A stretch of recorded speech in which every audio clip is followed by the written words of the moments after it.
All right, Ms. Karan, we are ready whenever you are. Thank you, Ms. Drake. Good evening, everybody. It's good to see everyone twice in the same week. And I call this meeting of order, Montgomery School Board to order at 6 o'clock on June 11, 2020. Please stand for the Pledge of Allegiance. I pledge allegiance to the flag of the United States of America and to the republic for which it stands, one nation, under God, indivisible, with liberty and justice for all. Thank you. May I have a motion to adopt our agenda as presented? So moved. Second. Motion and second. All those in favor, please say aye. Aye. Aye. Any opposed? We have an agenda. And the next item, and the really only item of the meeting, Dr. Meyer, floor is yours. Okay. Let's see if we could move to the next slide, please. All right. So tonight, we have some updates. One is the first thing, order of business tonight is the actual transportation issue that we must address. And so we're going to ask you all to vote on that. Annie, do you want to take over from here? Yeah, absolutely.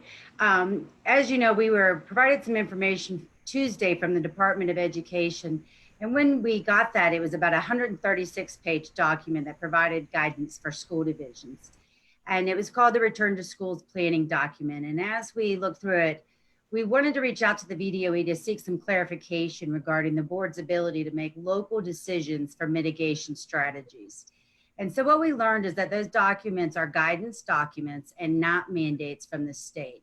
That locality should work with their local health department, legal counsel, and risk management to determine what is right for that locality. And that if you were to make a choice to use mitigation strategies, we do not have to seek a variance or approval from the state for that. What we are required to submit is an instructional plan to the VDOE. We do have to require a health plan as well, but that is actually mandated by the Public Health Commissioner through Virginia Code. So we'll provide them that information, but it's not really as much an approval process as us assuring them that we're keeping mitigation in place. So the board does have the ability to make decisions on what they want to do in that area. So if you were to approve that mitigation plan, that would provide us an opportunity for additional scheduling options to be presented to the board for review. Brenda, if you'd go ahead and click for me. So as a reminder from our meeting on Tuesday, option 1 is maintaining 6 feet distance at all times on the bus. Option 2 that we presented was the mitigation strategy. And so that would call for us to have an additional adult on each bus. We would have a bus aide there, and students would also wear masks or shields while they were riding the bus. If you chose to use option 2, that would increase the number of students that we could transport to school and would thus provide additional opportunities for them to be face-to-face for instruction. Brenda, go ahead. Okay, so what we're asking you all to do is to make a motion, I guess, to pick one of the two. Option 1 allows us to have 12 to 13 students on the bus. Option 2 is 26, which is 1 per seat. Of course, we would be in favor of the 26 per bus because it's going to allow us to open up an additional option for school in fall. And before we move forward, then that would have to be approved to be able to show you those options. So any board member ready to make a motion on transportation options? I motion that, go ahead, Ms. Franklin. I move that we adopt option 2. Second. Any discussions, board members? Respond, any comments? No. Ms. Franklin? I'm good. Good. Ms. Graham? I did want to ask, I know we mentioned it in the last meeting, So if there's a sibling, they can sit 2 per seat. Yes, that's correct. So we could possibly get more than 26 on a bus. Yes, that is true. Okay, That is thank correct. you. Siblings will be allowed. We're going to have them set together on the bus. Yes, that's correct. Okay, thank you. Okay. I'm sorry. Ms. Franklin, you have something to add? Yeah. So with what was presented to us on Tuesday, with different grade levels, the siblings may not be on the bus at the same time, possibly, right?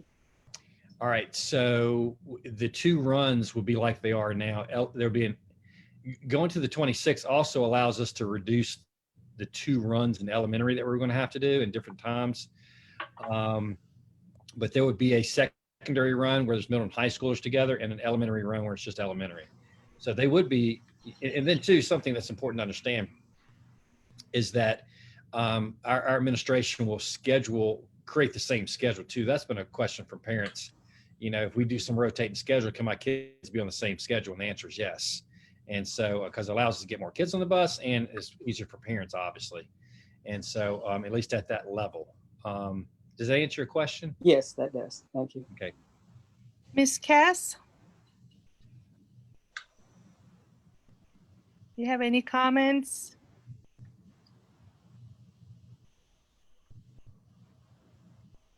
I can't see Ms. Cass. Oh, here she is. I think you're muted.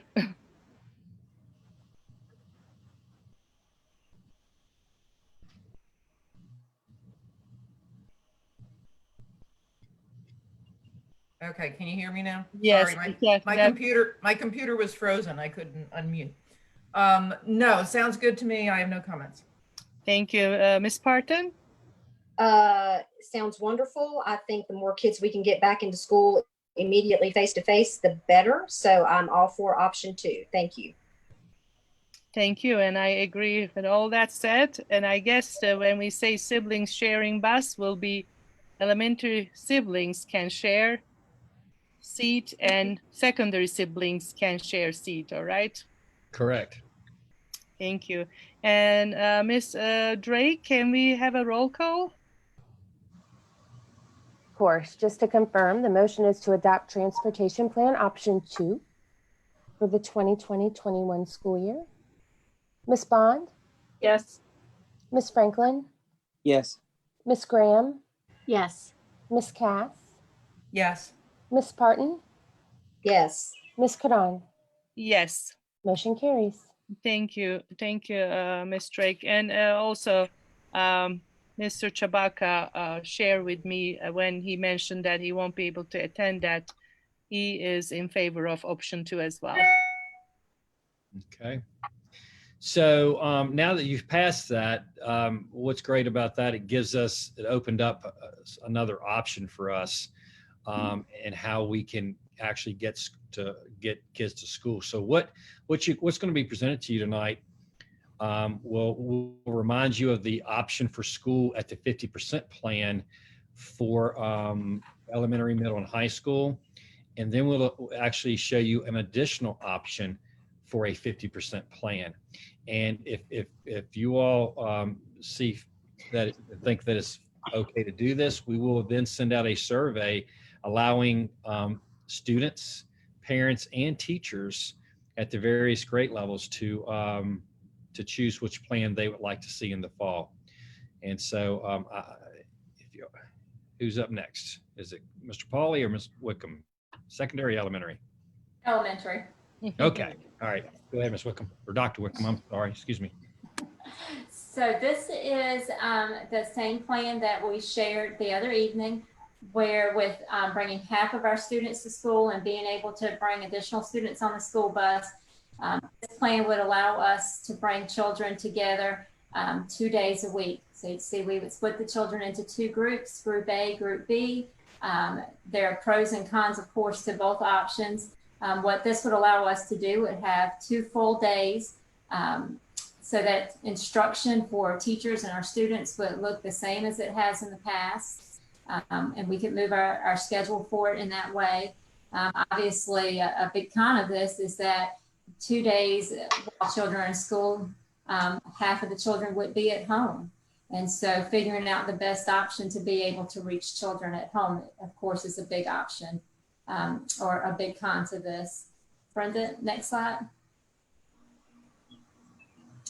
So the additional option with being able to bring additional students on the school bus, this equates also to 2 full days. But in this way, we would split our children in half, same as before, but have an AM schedule and a PM schedule. So children would be able to come to school as a pro of this every single day and have face-to-face time with their teacher at school. And meeting with the Elementary Advisory Committee today, one of the cons that was pointed out possibly would be, do you have enough cleaning time in between the 2 groups and exposing additional children potentially to the virus. Another, of course, would be then working out the schedule of what do you teach during those 3 hours. And as much as that, you know, again, a different schedule from what teachers and students are used to. So certainly pros and cons of both, but this does allow us to have another option for families. So in speaking to this, some may ask, well, it's the same number of students. Why did this just come up? And the reason is because with the middle and high school's additional option, it actually takes out the run in the middle of the day for the middle and high schools, which then allows us to make a run in the middle of the day with our buses for elementary. So like Dr. Wickham said, this model allows students to come to school every day for half a day. And so I open this up to discussion. Ms. Parton, any things you want to ask or bring up? I'm liking the students being at school every day. I'm liking that part of it. I know that there's probably going to be some issues that go along with that as well, as far as which time probably would suit parents' schedules and that type of thing. You know, if that could get worked out somehow to where we had enough that would be in one time frame and enough that would be in another, that might not cause an issue. But I have to say that I do like the fact that they would be going to school at least half a day every day and having at least 3 hours of face-to-face interaction and structured time with their teacher and in the school. And Ms. Parton, let me speak to that. We would do the best we can, regardless of schedule, to work with families the best that we can in terms of what is most convenient, whether it be an AM or PM schedule with families. And we would allow parents to make that request. Okay. Perfect. Or if it's the other option, what 2 days are best for you? You know, whichever one it may be. Yep. Thank you. Ms. Cass, do you have any comments? Yeah, I guess what I see here is just sort of what we had before, but split up differently. And I just would really like to see us I still see this being a real difficulty for parents from an employment standpoint of having a child home for half a day, 5 days a week. Or actually 4 days a week and all day for 1 day a week. And I think that this is, I know you're trying to work around transportation. I'm just wondering if I would just like to see us focus on trying to get them there for at least another whole day, as opposed to just, or you know, 4 half days or 2 full days. I just see this being really difficult for parents, and I know transportation is an issue, but I also know a lot of parents have emailed and called, and I'm sure you've gotten calls too, that they are willing to find ways to work on transportation because they really want their kids to go to school. And so I appreciate the effort in coming up with an alternative, but I still personally, I feel like I think if we could engage our parents to help with things, we might be able to make it work in a different way, or find alternative places. I mean, I talked about this at the last meeting. I mentioned really thinking outside the box of how to utilize the space we have, as well as maybe other space in the community. We've got rec centers, we've got churches, we've got empty storefronts all over the place. That just sit there with nothing in them. And it kind of reminds me when we talked about the middle school and the high school and trying to come up with some new solutions other than just, purchasing and building a new school. Can we be creative? So, Ms. Cass, I think you've made some excellent points, and you're right. We've certainly heard from our parents, and this is very challenging that they can piece alone. And we've had several parents to reach out and say that they'd be willing to provide transportation, and we have just a tremendous community.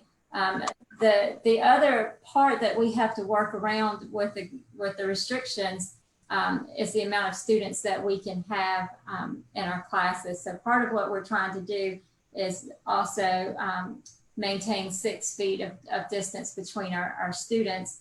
And all of our teachers will be with our students Monday, Tuesday, Thursday, Friday. So even as we try to brainstorm around it, I think that's a great idea. How do we, find other locations?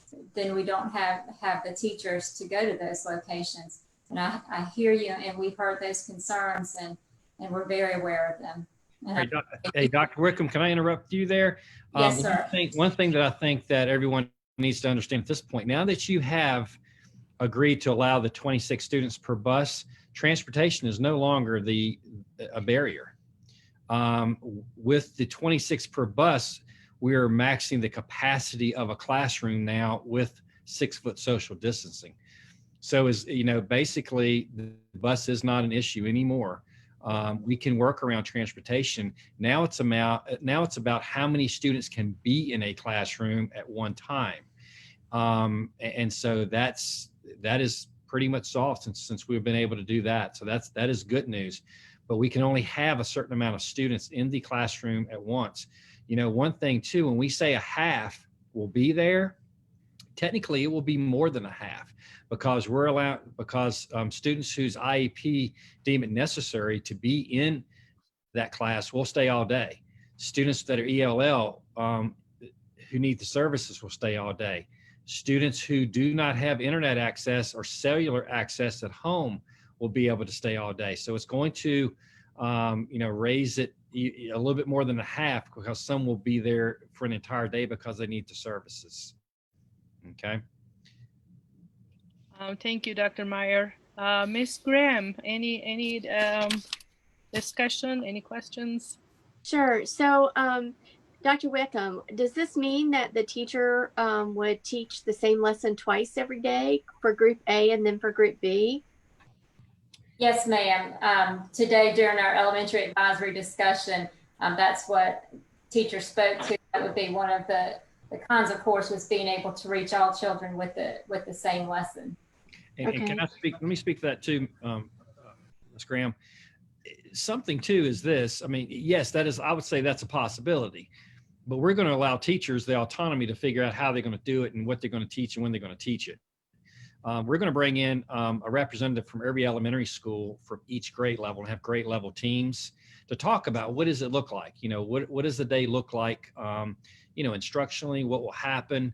The good thing about this model with the half days, I think an advantage maybe is this.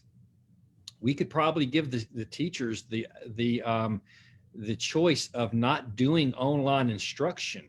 So you would not have to have an elementary student online with synchronous instruction, because they've already been there for that half a day. Whereas the other model, we talked about the other night, how the elementary student have to sit there, online. If I could see possibly 5th grade, for instance, saying, okay, 5th graders, when you get home, you can, make sure you get online, because we're going to do an activity. We'll do it as a class. I can't see that happening with kindergarten or first grade. You see what I'm saying? Right. It's going to differ by grade level what actually happens. So we could possibly eliminate the need for online instruction, totally with this. But I'm going to let the teachers choose what that looks like for them. Okay. And I also wanted to voice the same concern that Ms. Parton did about working parents in daycare. I don't know whether 3 days a week for daycare is easier or harder than half a day, 4 days, and a whole day on Wednesday. So, I'll leave that to parents, but I did want to voice that concern. And then what about specialties? Will they have any specialties during the time that they're there? Sure, absolutely. Okay. The schools will schedule the specialties in just as they schedule them in now. Okay, Absolutely. great. Thank you. That's all I have. Thank you, Ms. Graham. Ms. Bond? No, I'm fine. I was going to ask about the lunch between AMs and PMs, how we take care of that. Yeah, with this would allow us actually to not have to put this option with the half and half would allow us not to put lunches on a bus. We could actually give students food as they're leaving and give students food as they're arriving every day. And so with this option, if we went with the 2-day option, then we would deliver food in the mornings and students would be at the bus stop even if they were not coming to school that day to pick up food. And what about food on Wednesday? Wednesday, we can do actual possibly lunch runs, or we can do this. We can look at giving 2 lunches, 2 meals on Tuesday. On Tuesday, right. Lunch run. Yeah, we have like we're doing for the summer.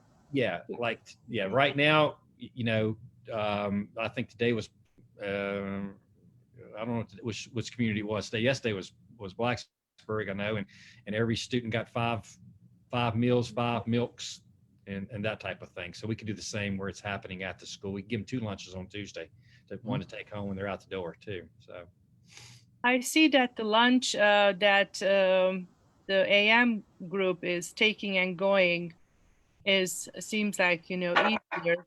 But how about the ones that in the afternoon arrives and takes their lunch? Then we're going to be losing a little bit instruction time there because they have to sit down and eat. Is that how it's going to work? We say we're starting at 1, but hopefully we could get the students back in by 1 o'clock. And so that's the hope. Okay. So that's okay. This is the approximate times. We're just going to do the best we can, but we're going to allow, in fact, we might let students eat in the classroom prior to leaving. I don't know. We'll let teachers and principals sort of figure out what works best. The details. Sounds good. Yep. I think another question that came up, Dr. Meyer, was the issue of cleaning between classes. And I do want to address that to assure that we would clean between the AM and PM groups. Thank you. Thank you, Dr. Wickham. Ms. Franklin, do you have anything else to add on? Yes. So I may have missed this, but the afternoon students, what about breakfast? Yeah, what we could do, we could actually, and Mr. Kranz, if you want to address this, we would get breakfast to them. It could be when they're out the door, give them breakfast the next day. Mr. Kranz, any comment on that? We can do that, and as well as we're looking at the afternoon group getting a snack when they leave for the day. So we give them a snack and breakfast at the end of the day, the afternoon group. Yes, sir. Yes, sir. Okay. We're committed. So both groups would get the same, right? Yes, ma'am. We will ensure that both groups get the same. Okay. So, like everyone else, childcare is still an issue, but I also believe that it's important for our students to be in the classroom every day for many different reasons. So I'm feeling better about this option for that reason, and because our employees might not have to work quite as hard as far as making sure that our students are being fed. That's also a plus for me. So I'm feeling better, but the child care issue is huge. Thank you, Ms. Franklin. Ms. Cass or Ms. Parting, do you have any additional comments? No, I mean, I think I've said what I feel. I realize that it's a difficult situation and there's no perfect solution. Like Penny said, I worry about the childcare situation. I wish there was a way to get them there even one more day a week, but I guess Wednesdays we need for the teachers and cleaning. So I just wish we could come up with something just a little better, but it is better that I do like it better than the other two options we looked at the other day. I'm still leaning towards this one, just due to the fact that we're getting these kids in school every day. I sat and watched mine, who is a competent student, but as time went on, I could tell that we're missing it by just doing everything online. So there's definite concerns for just a strictly online courses would be. Childcare, I know, is huge because I've dealt with that personally myself, and I totally empathize with the parents that are having to work full time and trying to find the childcare. However, I do feel the parents would be very excited to have the kids in school, even if it is just for a half a day, because they would be there every day. And I want to say, I hope that maybe there might be some places or groups, maybe even churches, that would step up in the community to try to help out our school with childcare, childcare help. If that's the case, to help make it a little easier on the parents with this issue. Let me say, I had a really good conversation yesterday with Miss Biggs from the Board of Supervisors. She was appointed to a state committee. And if you all know what the name of that committee is, I welcome it. But do you know what's that, Ms. Franklin? Isn't it vast? It's part of that organization. And so she met yesterday with a group of other reps around the state with the governor. And she called me before to ask, what is it that I can tell him? What do we need? And the first thing that came to mind was the child care piece and funding for that. And the state has a large amount of money that was given to them for the CARES Act to then redistribute around the state. And I told them it would be great to use that funding to supplement our child care, and actually, any school that has the initiative to create their own child care program, to help us pay for it. So, if they're paying for it, then we wouldn't have to either not charge parents, or it would be a reduced amount, obviously, compared to what it is now, because, an opening child care right now, we have to pay the expenses of the program. It's not something that's in our budget, obviously. And we would still make it as low as possible. But if we were to be possibly funded by the state government for that child care, that would be very helpful to families in our community. Yeah, I reached out to Mrs. Biggs right after our meeting on Tuesday because I knew she had a connection there. Right. Didn't know it was the next day.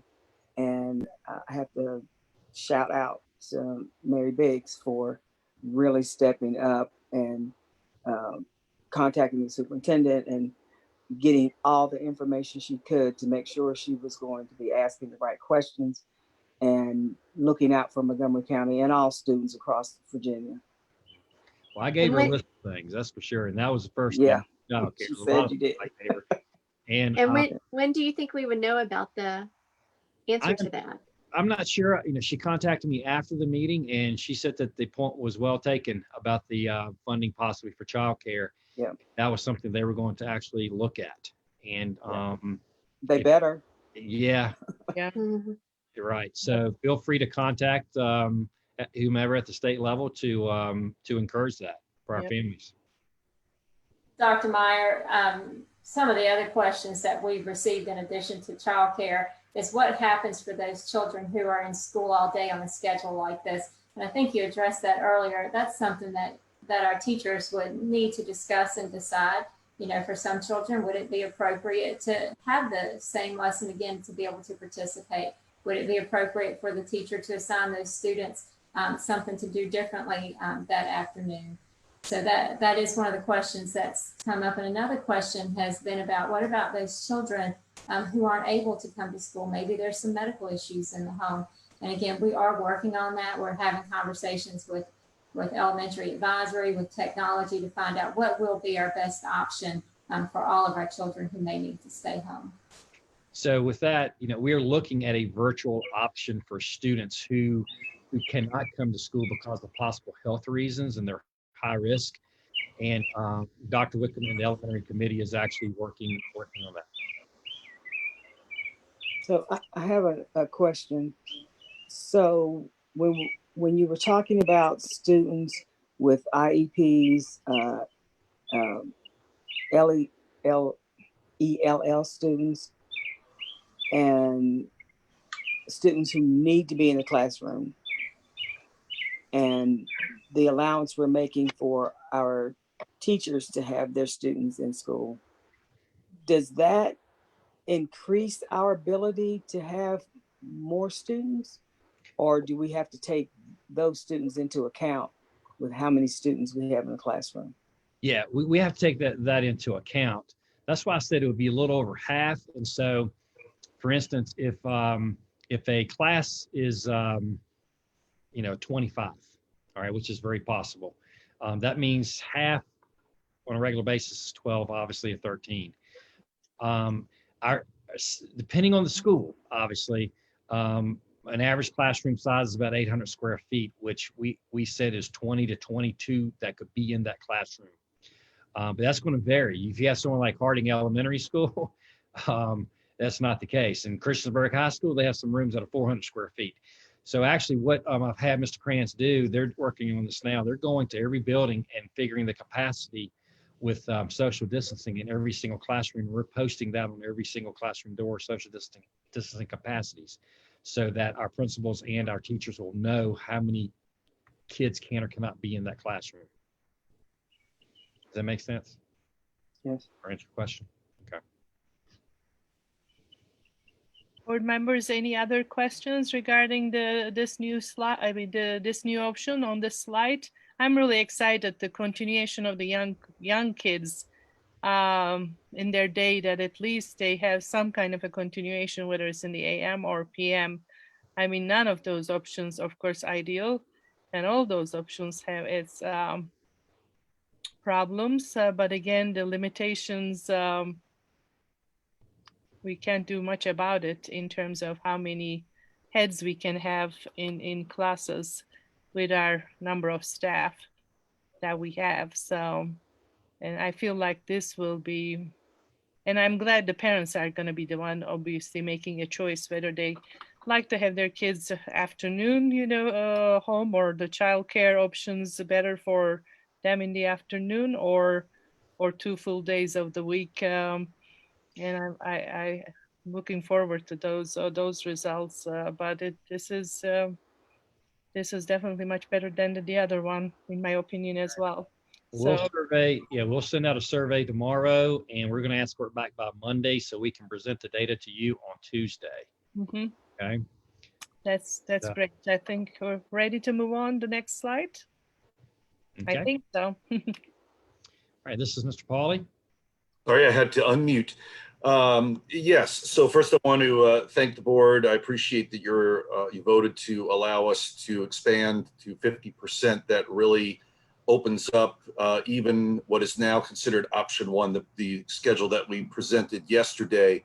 It even makes that as best as it can be. But just like Dr. Wickham in elementary, I believe we have another option that I'm really excited about. And I had the opportunity to be on Zoom with the high school principals until late last night. We talked into late into the night, and then early this morning with middle school principals. And then I too was able to reconvene the majority of my advisory committee, which has parents and students and teachers and administrators. And they were pretty excited about not only the 50%, the prospect of the 50% making this schedule option better, but the new option that I'm excited to present to you. So this is just put in front of you as an example of what you looked at earlier this week. This is an option that splits students, now that it's 50-50, it'll split students into two groups, and group one and group two would alternate weeks. So on Monday, if you consider the box there in front of you, that is just group one's week one schedule. So they would go to school for block one on Monday, go to school for block two on Tuesday, to school on Thursday for block three, and to school on Friday for block four. Each day when they get home, they would engage in remote learning with those students in week two who were actually in synchronous remote learning with them, those who were in in-person instruction. So the downside to this plan is that if you're in group one, you get to go to school every day for one of your courses and then go and remote in the afternoon. But if you're in group two, you're not going to go in on that week. So it makes group one and group two alternate weeks. So kids are at school one week, not at school the next week. Rather than put in front of you all the other all the other school schedules that are iterations of this option, I've just made a note that Auburn, Blacksburg, and Christiansburg high schools and the middle schools, it looks similar, if you recall, it looks similar to this, but they're actually on a 2-week cycle. So students are in school for 2 weeks and then out of school for 2 weeks while the other group goes. So they're actually in school a little longer, but then they're out of school for a little longer as well. So I am excited. The next slide, which is the second option, or the new, oh, I'm sorry, before I show you the new option, this just broke it down by time. This is still the older version that you saw earlier in the week. Just to remind you that this is when we bring students in, we bring them in and they have one course for their scheduled period or block from 8 to 10. And then they have some unstructured time from 10 to 11 where they can get some assistance and have resources to use while they're in the building. And they are dismissed by 11. And then when they get home, they join their classmates who have been at home in remote learning. As you can see on the second row, group two stays home that entire time. So that just shows you how the time schedule works. The other was an overview of the whole week. This is one day. So I have a question. Yes, ma'am. So you said that Blacksburg would be on a 2-week cycle? Yes, but ma'am. I thought you said that they would be on an 8-day. Did I not understand? Right. I did say 8-day the other night, but it's 8 days or 2 weeks, right? Because it's their 4-day weeks. So they're on 1 week or A, okay. and the other week or B. Yeah. So sorry, switch terminology because I realized I'm trying to speak in terms of weeks now to be consistent. Good catch. So I'd love to show you the next option. If you go to the next slide, Brenda. This is the new option 2. So what this does, the advantages you can see off to the right under the word draft, I've underlined 3 key phrases. This puts kids in school with classes in session in person, and all students get to go to school every day that schools are open. So let me explain. If you, I did a little bit of highlighting here so we could just follow one group. So let's pretend we're all in group 1. If we're all in group 1 on Monday morning, we're going to go to school and actually get to go to our block 1 and 2 classes. Then we are going to go home and we are going to go to our block 3 and block 4 classes remotely. Then the next day on Tuesday, if I'm in group 1, I start out at home and do blocks 1 and block 2 remotely. And then I come in the afternoon and do blocks 3 and 4. And then that just continues on the same pattern for Thursday and for Friday. So you see, if you're in group 1, you get to go to block 1, 2 on Monday, 3, 4 on Thursday, 1 and 2 again on Thursday, 3 and 4 again on Friday. And then you're in the other side of that, you're in remotely. And then if you are a group 2 student, you actually start on Monday with 3 and 4 in person. Then on Tuesday, you get to go 1, 2 in person. And then again, Thursday, 3, 4 in person, and Friday, 1 and 2 in person. So, Mr. Pauly, so what you're saying is, and I understand this, obviously, but basically, kids will alternate who goes in the morning. One group goes in the morning one day, and then afternoon, and the next day, another group of high schoolers get to get up early and go to school, actually at school. But even if regardless, there will still be that option to, be online with their class, whether they're at home or actually in the classroom. But yeah, they alternate every single day. We have kids in every day, and they share who comes in early on that day. And it alternates every day. But there's a lot of advantages to having kids at school every single day, obviously. So with the possibility of elementary and secondary going half a day, we have families that have children in both elementary and secondary. Yep. Will there be consideration given to try to have those kids on the same schedules? Yep, absolutely. So what would happen with that is this, this would be an alternating AM PM. Of course, if we went with the elementary AM PM, it would make it every other day for a high school or middle school student or high school student to be opposite of their elementary siblings' schedule. So if we have that issue, we would make room where, and maybe a couple other issues too. Maybe it's work for a high school student, all right, who has to go to work. And we would make room where it would be with their sibling in elementary school. So instead of alternating morning, afternoon, we would just have them come in every morning so they can be with their elementary students in the afternoon. Absolutely, we would make that exception for those students to be able to help with daycare for their own kids. That's a great question. Yes, and that came up in our advisory group as well. That was one of the first things a couple of the parents in the advisory group noticed. I did not have an answer for them on the spot, but we have since talked about it and exactly what Dr. Meyer explained. Great. Yep. Thank you. And we've already talked to principals about the need to, and this is a difficult task, but we have to rise to this occasion. Is they're going to have to work with their counterparts in the middle and the elementary schools when it comes to families and siblings if they need childcare to help out. I have a question. Sure. How will this affect high schools that are not on block schedule currently?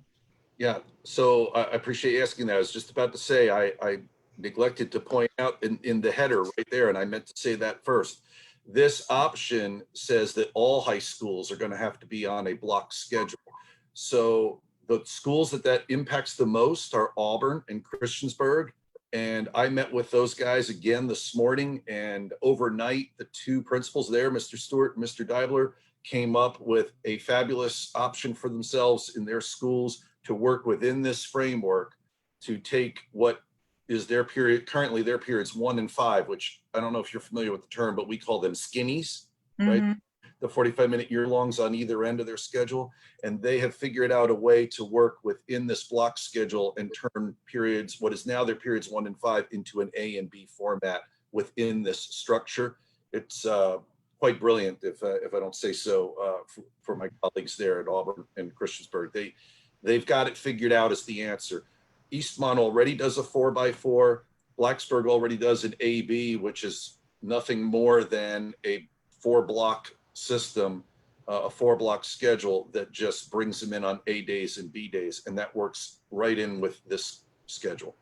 And we have that one fleshed out. I just didn't want to inundate you with every single one of those. And I'd like to show you middle school as well. It looks a lot like the AB in Blacksburg High. So yeah, so it can all can work within this schedule. Yes. So it can, go Ms. ahead. Bond, do you have any questions?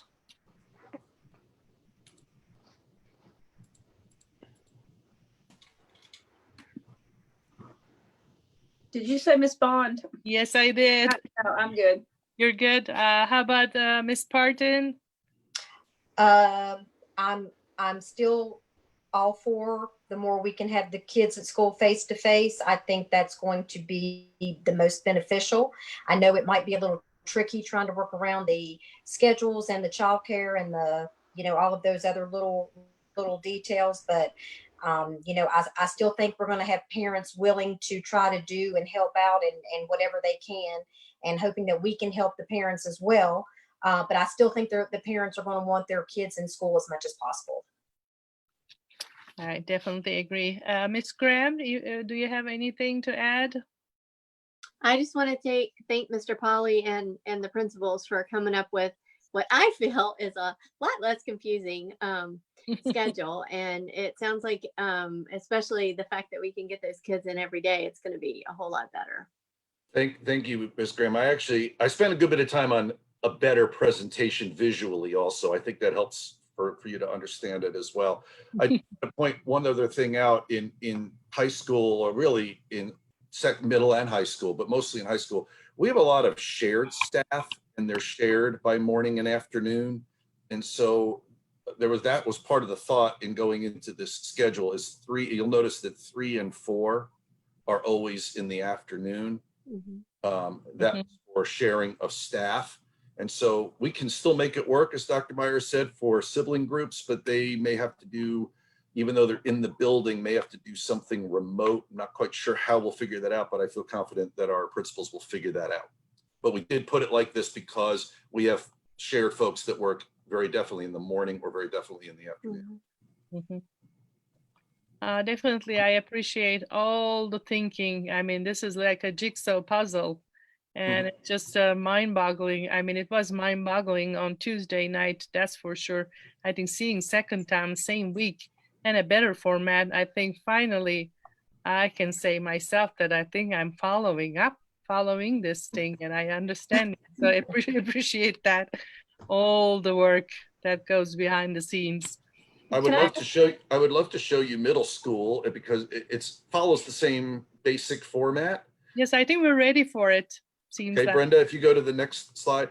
So there's middle school. Again, if you want to pretend that you're in group 1, you follow the yellow schedule. So if you are in group 1, you're going to go Monday morning to school for periods 1 and 2. Then you're going to go home for periods 3 and 4. Then the next day, you're going to stay home for 5 and 6, but you're going to come in for 7 and IE. And then you're going to repeat that cycle on Thursday and Friday. So again, students really get to come to school just every day. Every day that we're in session, we have kids coming to school. And if you look Monday and Tuesday, they will have run through their schedule. That's really amazing. Tuesday. I'm sorry? That's really amazing. I'm just like, thank you. Thank you. if you look at Monday and Tuesday and you're a middle school child, you have gone through 1, 2, 3, 4, 5, 6, 7 between Monday and Tuesday. Yeah. Then you repeat 1, 2, 3, 4, 5, 6, 7 again on Thursday and Friday. One question did come to mind. I'm a little behind. I'm sorry. With the block scheduling and the students switching from morning to evening, will there be ample time to clean? That was a question that was presented, and the same with this. And also, what about students that have food allergies? Will they be able to bring their own lunches and snacks and things like that as usual? That was a question that was asked. I can't imagine that they wouldn't be able to do that as usual. I can't think of a reason why they wouldn't. Okay, and there is ample time to clean in between all schedules, correct? Mr. Krantz, you want to adjust the cleaning between the schedules when we have AM, PM? We'll do just like we're going to do in the elementary schools. As we bring kids, switch to classes, we'll get the cleaning done. Okay, thank you. In fact, if you go to the next slide, you can see this schedule broken out with the times. Brenda, if you want to go to the next slide. So there's an example day, whether it's a middle school or a high school. It's 8 to 9 for block 1 or period 1 if you're middle school. And then 9:05 to 10:05 for blocker period 2.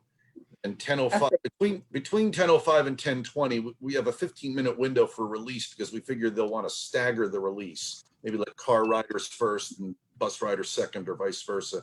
And then the period for your block 3 class does not start again until 12:30. That's so that we don't interfere with the elementary run. Yeah. It also gives more than ample time, I think, to do some cleaning. It does. That's great. Mr. Thank you. I have Go ahead. Sorry. Go ahead, Ms. Cass. Was the middle school going to have an 8th period this year?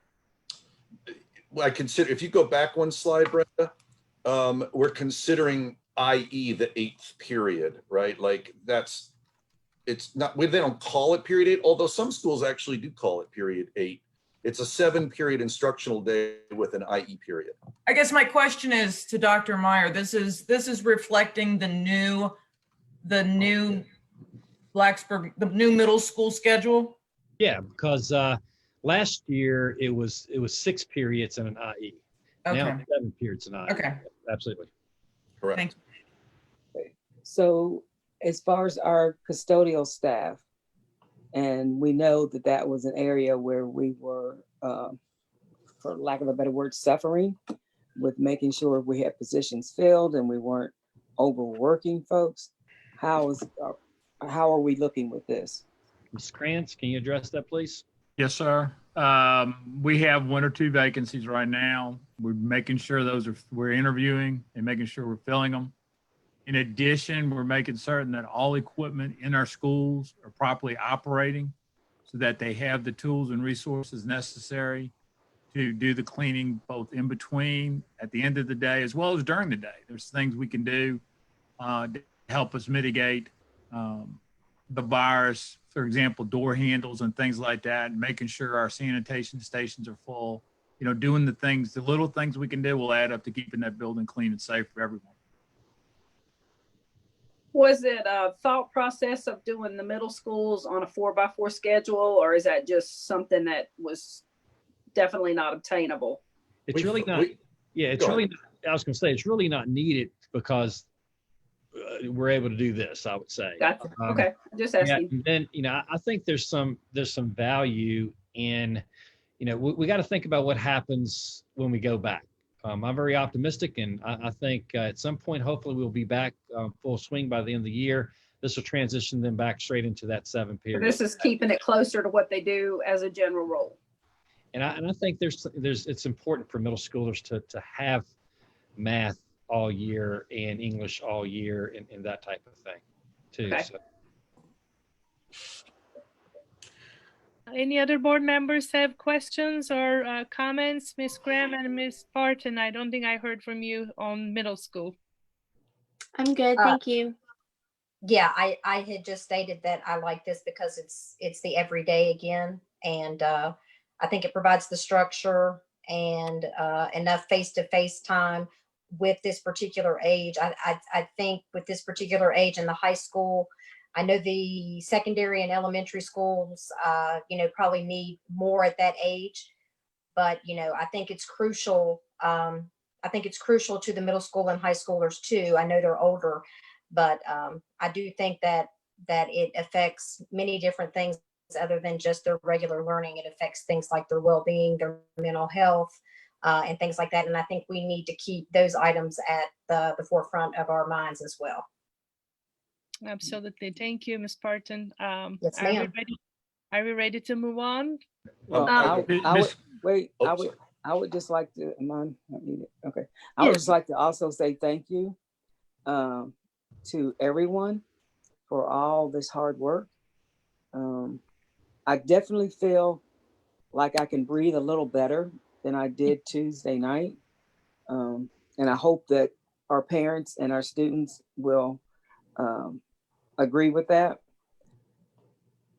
But having kids in school all at least some portion of the day is just absolutely fabulous. It's going to help everybody so much. So thank you, and thank you. Well, I appreciate that. And I'll say that the feedback that we got from the community and from you all the other night, it really helped us to consider other things and move forward. What I'm a little surprised at is that nobody has said, has said to me, what about the fact that just the other day, I said it would be very difficult, if not impossible, to have students transition from one period to the next. Yet here I'm showing periods 1 and 2, 3 and 4, 5 and 6. So I would like to address that. I anticipated questions, so I'm prepared. So I'm going to put myself on the spot. And if you could go to the next slide. The next one after that, I'm sorry. There you go. So formerly, that slide said something, I forget the exact title, but it was something like why we cannot do 2 classes each day or why it would not work. And so now I've retitled it how a schedule of 2 classes each day could work. So it's still a little bit of a bet, but I think it's worth the shot. I spoke with, again, my colleagues from middle and high school, and they agree that not only is it a good bet that we can make this work, but they even feel like they could do some proactive things to make it work, as well as they are prepared to react once the kids actually come in if things go a little sideways. So let me, this a quick explanation. So period 1, if we have our students in nice, neat little packages, as teacher A has 11, teacher B has 11, teacher C has 11, teacher D has 11, right? I picked 11 because that's half of 22, which is an average class size. So what I said the other night was when those students get remixed to second period, to their second period class, that it's going to cause a problem. Well, if you go to the next slide, Brenda, I first show what that problem could be.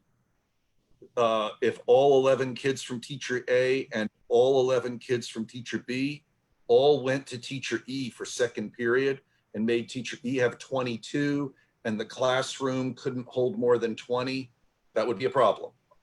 However, after speaking with my colleagues, the middle school and high school principals, they and I agree that is unlikely. With only 50 some odd % of the kids in the building, the likelihood of teacher E having a full class is pretty darn low. So here's what the principals told me. They said, even if that does happen, A, they feel like they could look ahead and could pre-plan, like they could run the numbers on a schedule through the scheduler system we have, the computer. They could run the numbers and see what happens when the kids from teacher A and teacher B go to teacher E. What will that number be? And they felt like they could then go back and kind of remix the kids in period 1 to make it work. And they said then if they couldn't make it work, this is similar to something Ms. Cass brought up yesterday, or the other day, and that is they feel like then they could just reassign them to a larger space. So like at Christiansburg High, there are some 800, 850 square foot classrooms, but there are some 400 square foot classrooms. So principals may have to take a look and say, hey, teacher E, we're gonna have to move you from your 400 square foot classroom to your 800, to a different 800 square foot classroom. Although Mr. Divler did point out, he wouldn't have scheduled teacher E in a 400 square foot classroom with 22 kids anyway. So they feel like it's an extremely unlikely yet possible scenario, and they feel like they can plan for it.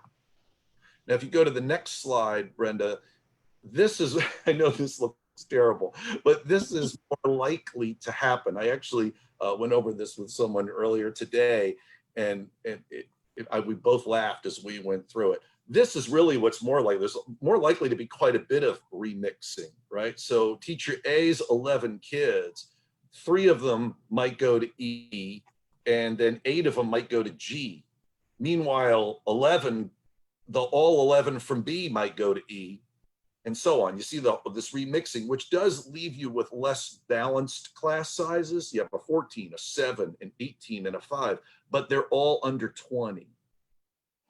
So we think, we being myself and the secondary principals, we think this is the most likely scenario where classes, yes, will get remixed and will become uneven, whereas they've struggled, they will have planned ahead to make so nice and even. But the unevenness really isn't important as long as we stay under the cap that Mr. Krantz will determine for each room. I hope that was clear. This is great. Any comments for Mr. Polly's presentation? I do have one more question. Will there be any objections for any students that might want to bring hand sanitizers or Clorox wipes if parents prefer them to do so? Is there any regulations on how we ask them to do that, maybe? Okay. France, right? There is no regulations. I mean, students could bring in their own sanitizer and or mask. We are ensuring that we have sanitizers and masks at stations where students and or visitors would come in and they don't have a mask, but we would offer that mask to them. Okay. In addition, when we look at the changing of the classes or the changing from, say, period one, I mean, option A to option B of the student body, during the day, under CDC guidelines, we are going to meet the areas that there's high traffic, so door handles, the front desk area, those are going to be cleaned and going to be wiped down a minimum once every 60 minutes. That's a recommendation the CDC has, and David Hodge and I, working with our custodial staff, we can maintain that schedule. When the students leave and before the next group of students come in, we're able to hit the restrooms, the common areas, the spots that we have the greatest risk for potential exposures, as well as trying to get to every major door handle we've got within buildings. Some of our buildings, obviously, a BHS and a CHS are rather large, but we think we can do it.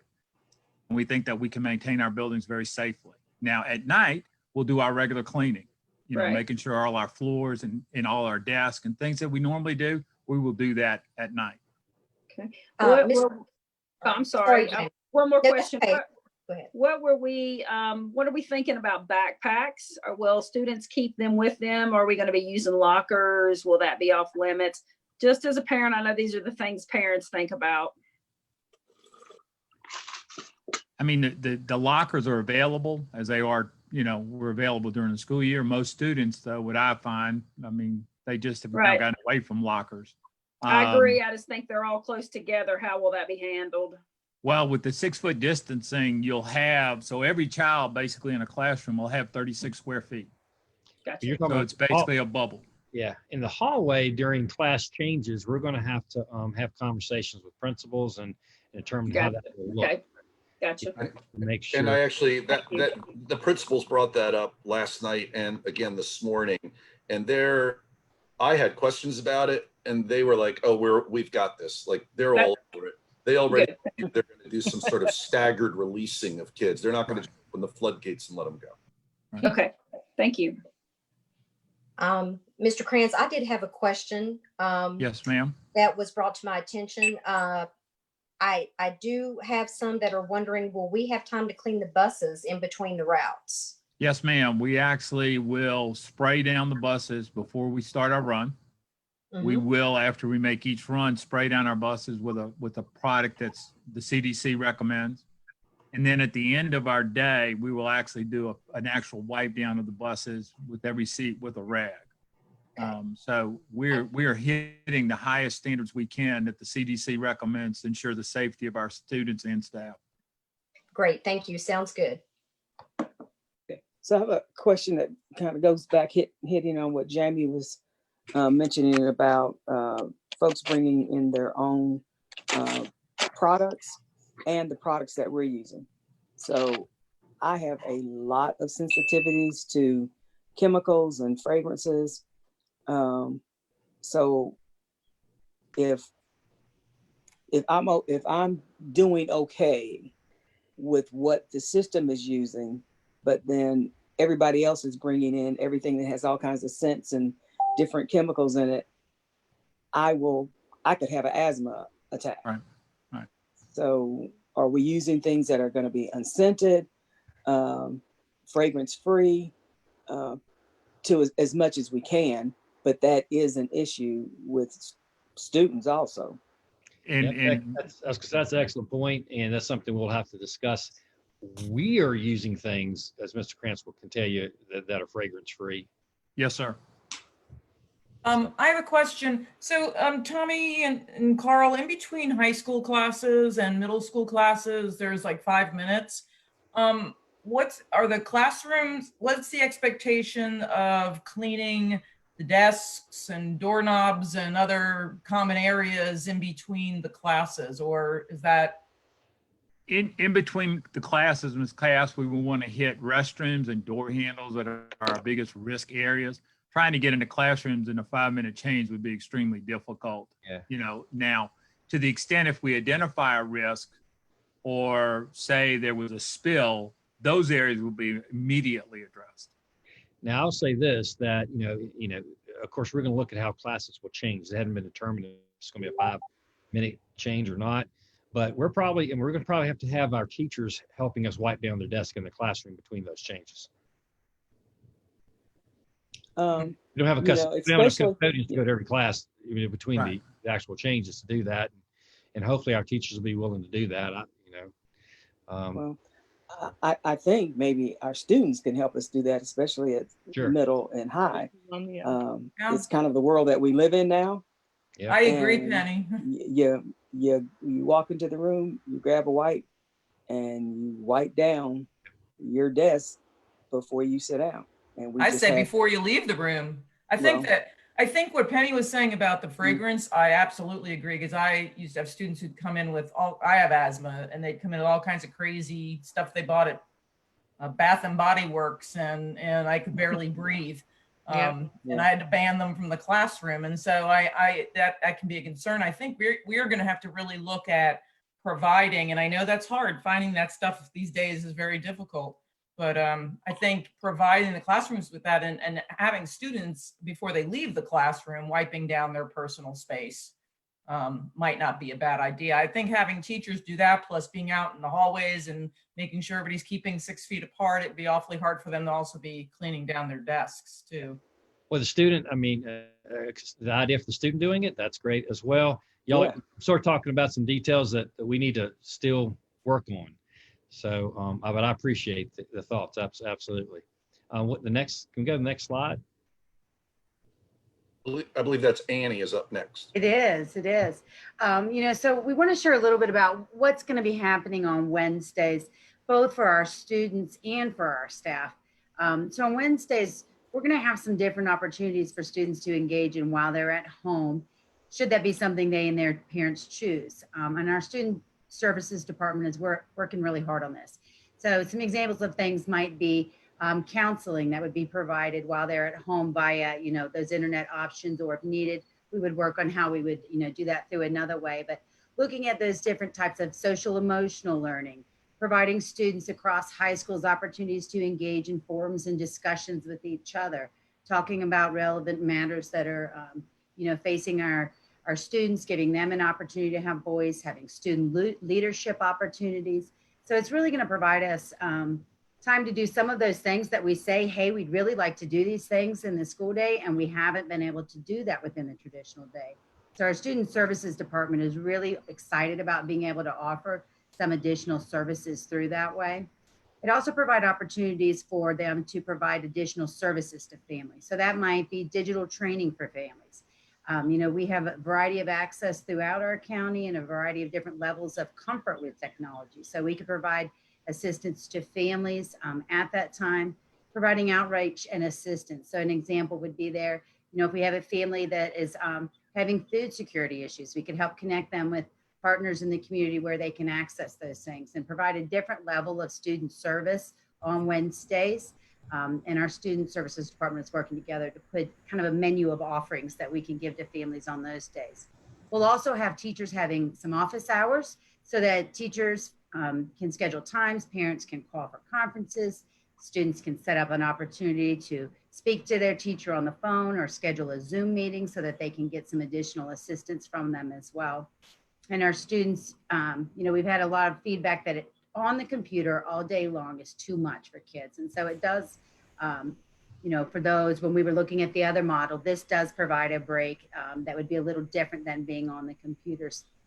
And then students will also have time to work on their classroom assignments. These aren't necessarily above and beyond assignments that weren't assigned in class, but an opportunity to work on those things that they have been assigned.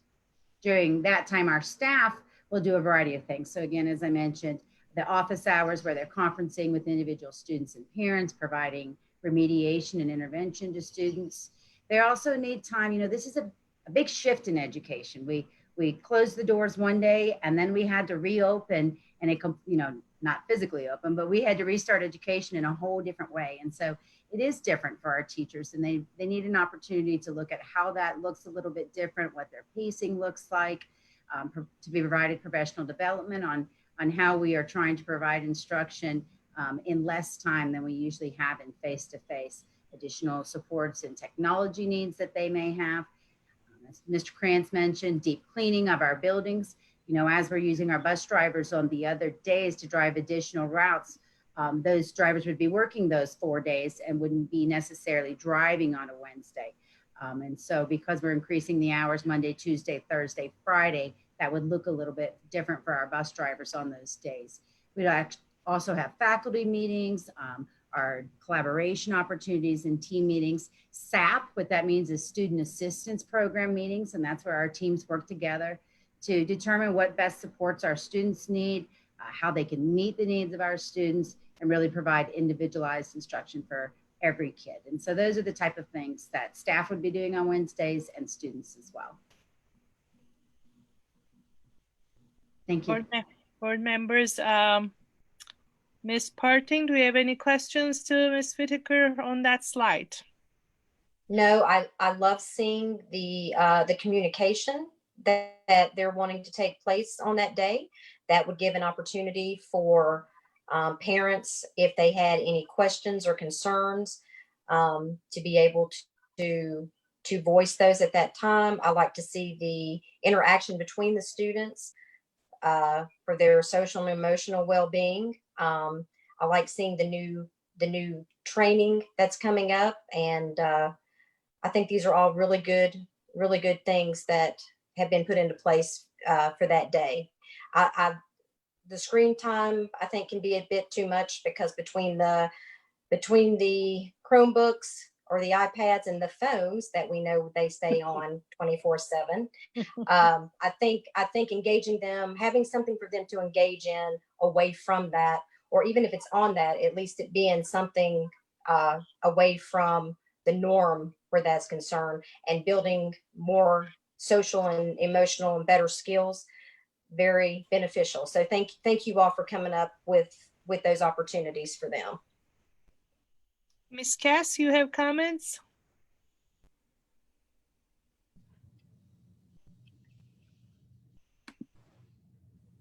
You're muted. I keep forgetting to unmute. On this slide, no, I do have a couple other comments or questions, but it's not on this in particular, so I'll hold. You go ahead. That's all right. You go ahead, and then we'll move on to next board members. Go ahead and ask. Yeah.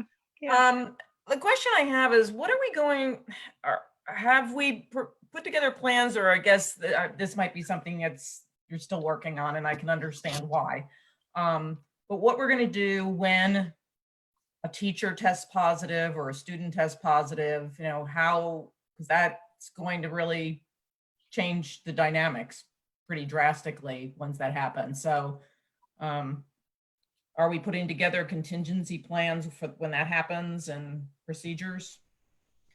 Yeah, Mr. Garrettson, do you want to address how we're handling that? Yes, sir, I can answer that. Ms. Cass is correct. We do have to provide that information to the Virginia Department of Education before we engage in any of these new programs. We do have to submit our plans to the state for their review, and they do have very much a template that we answer, and that question is part of that template, and it is still, at this point, at this recent date, not quite 100% complete. That is also a portion that we will work with our local health department on, but we do have to provide that information. We do have to build that plan and present that to the state before we can move forward with any of these initiatives. Okay. Thank you, Jason. And as I spoke about right at the beginning of the meeting, we do have two plans we have to submit to the state that Jason just referenced, our instructional plan and our health plan. Both of those will be posted for the public. Both we want to post them, but we are required to post them as well. So everybody will have access to all of the information that Jason's referencing. It'll be publicly available for everybody. Thank you, Ms. Whitaker. Ms. Graham, do you have any comments on the slides or otherwise? I don't. Thank you. Ms. Bond, do you have any more questions? No, I'm good. Thank you very much. You're welcome. One question of mine is, and I'm pretty sure this is what we're doing, and I know we bought a lot of PPEs. So I'm sure we have enough hand sanitizers, we have enough masks to cover all our staff and teachers and, bus drivers and, everyone that is working for us. And also I'm wondering, and I am hoping everybody that works and gonna implement these things that we've been talking are willing to come back in the buildings. So our staff are ready and comfortable to work in the buildings. Am I right? I hope so. I don't know if that's necessarily true. I do think there's teachers that are concerned about, some teachers obviously all of us are not children any longer. And so, we have concern about our health, and some people are compromised. And I think, and as a teacher, you're being exposed to, a bunch of different children every day. So I think we probably do have some teachers who may not want to come back into this environment. I don't know. I think that's a conversation that needs to be had.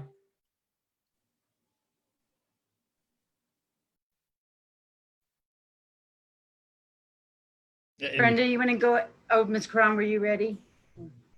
I wasn't sure if anybody else were replying or answering. So sorry, I was trying to see if everyone was okay to move on. I think you're. Yeah. And so what you'll see here are our next steps for planning. You'll notice the items in bold are the differences from the schedule that we shared with you on Tuesday. And so we had a note that this would be contingent upon approval of that mitigation plan for transportation. So we had to change our timelines and the information we're going to be seeking from our stakeholders a little bit, because now we're going to be able to have more opportunities for students. And so what we're going to do is the plan is for tomorrow. A survey is going to go out to our stakeholders. And that survey is going to ask our parents, teachers, and our students what parents or guardians, teachers and students, what option they prefer. So the options that you've seen today in the presentation, you will, as stakeholders, get an opportunity to let us know what your feeling is, and we'll ask for you to respond for that for each of your children, as they may be at different levels and you may have different feelings for each of those situations. So that survey will go out tomorrow. Our timeline on that is very short, so we'll need the community's help in being responsive and getting those surveys completed and sharing the word. We would like to have those back on Monday. We have another board meeting on Tuesday. And so what we want to do is gather those parent responses, the student responses, the teacher responses, and be able to look at that data on Tuesday so that we can bring additional information to you at that board meeting to share that evening. So we'll collect the surveys, and then what we'll do on the next week on the 16th is you will vote on our scheduling options based upon the data that we present to you from the responses to our survey.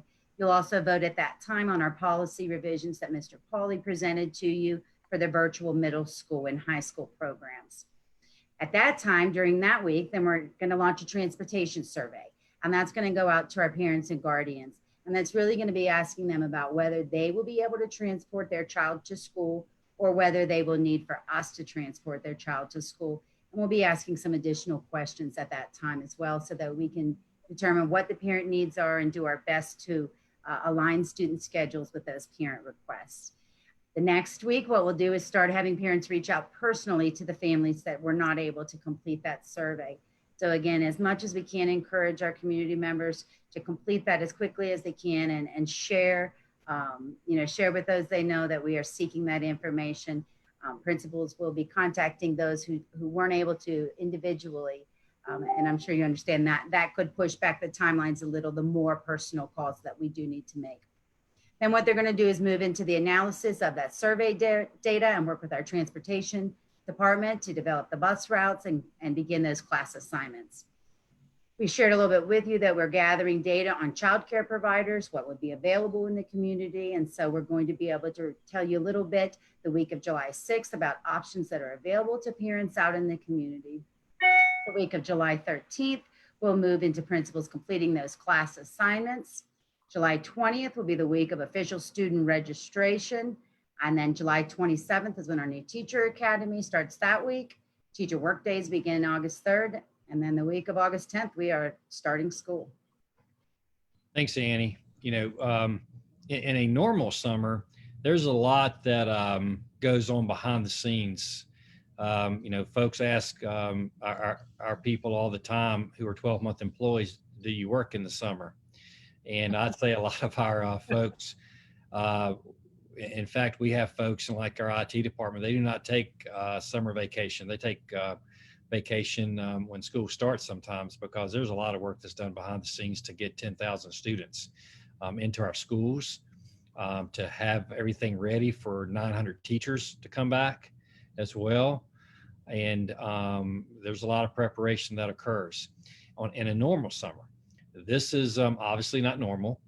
There's even more work that needs to be done. So our folks that are working in the summer are working around the clock to get things done. I wish we had the luxury, folks, to set and to actually, I guess, continue to consider options for another couple of months and have long conversations. Unfortunately, we don't. We have to settle on a schedule now, and so we're going to do the best we can. I think we've given a couple of options. As I've said before, none of these options are great. In fact, I don't even think they're good for education and for students. However, we're doing the best we can within the limits that have been given to us by our government. And we have to follow that. And so, and I know it's an inconvenience to our community and to our families, but we're going to do the best we can to serve all of our students when school starts. So I appreciate everyone understanding that, most definitely. Is there another slide, Annie? I think that's it, right? Okay. As we finish up here, just want to also, anyone who's out there listening, we're going to get that survey out tomorrow, and encourage your folks that are not here to complete it. The survey will go out. It will divide you out amongst basically elementary, middle, and high school. You can fill it out more than once. We appreciate you can fill it out forever, how many kids you have, I guess. And students will be able to fill it out. Students, if you're listening, our middle and high school students, it's going to go to them as well, and it's going to go to our teachers. And so I would encourage everyone to fill that out so we have a good data source by Monday, I think at midnight. And then on Tuesday, we'll be looking at that information and presenting it to the board on Tuesday night to hopefully make a decision as to the schedule that we'll adopt at the beginning of the school year. And hopefully it's not for the entire school year. But we will see. What other questions do board members have tonight? I just have one. Seemed like to me, I did read somewhere that temperatures were going to be taken for students. Will that be when they get to school or when they're leaving? Actually, from my understanding, and Jason can correct me on this if I'm wrong, temperature checks will not be required in phase 3, but there will be screening checks that will occur. Okay. So we will have to screen students when they come to the building. We do have actually took this idea from another school division that's doing this. Is possibly they'll be screening through the actual technology when they get there and have to answer questions when they sit down to their Chromebook and open it up. They're going to have to answer questions, and And that is a very efficient way of screening. So we're looking at that method of doing that. But we'll Okay, have to thank screen. you. Yep, it's a good question.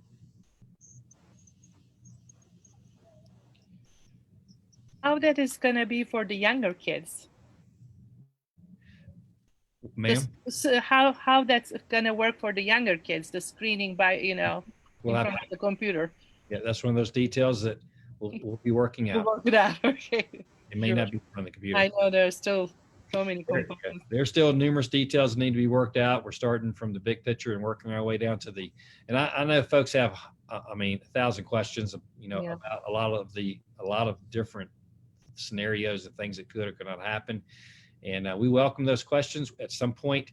Actually, I'll let you know this, Miss Drake has, I'm not sure if it's live or not yet, but I believe by tomorrow, we do have a link on our website, an actual website for the reopening of school that we'll put FAQ on there, but we will have a website for reopening of schools. So if anyone needs information, I'd ask that you actually go there. It will be linked to the actual homepage, and we'll make it front and center. So if folks have questions, hopefully they can get them answered there. Or if they ask you as board questions, you know, if you're answering a lot of questions, which I know you are, we all are answering a lot of questions from our community now, and that's fine. Point them in that direction too for additional information. That's great. Thank you, Dr. Meyer. Mhm. Board members, any other questions, comments before we adjourn? Are we all good? Well, it's very nice to see you all second time in a row, and see you next Tuesday in person. And we will let you know where that in-person meeting is going to be. Okay, and I do know that answer right now because we've done Oh, our good. You figured it out. Good. Yeah, exactly. I'm sorry I failed to mention that. We're going to do that in our central office. Okay. In the area that we do the work sessions in rooms A and B. Okay, we'll have you all socially distanced, and we will also be able. Our new director of technology has figured out a way to actually basically do what we're doing now and live stream it on Facebook, so folks can watch next Tuesday as well. Okay. And any questions about that? So we'll be live next week again, which is so we won't be in the same room. No, ma'am, you will. Yeah, you'll be in. Oh, okay. We'll be in conference room. It's the AB room that has a divider between it where we can make a big large room. Yes, ma'am. And so we will all be in the same room. But folks in the public will be able to see us. I believe what he said, we're going to use Zoom so folks can see us, but use a different way of getting the audio out through Facebook. So. Thank you. Yep. Thank you. That will be great. Looking forward to seeing everyone in person. And the meeting is adjourned at 7:30. Have a nice evening, folks. Thank you. Good night. Thanks. Bye-bye. You too. Bye-bye. Bye.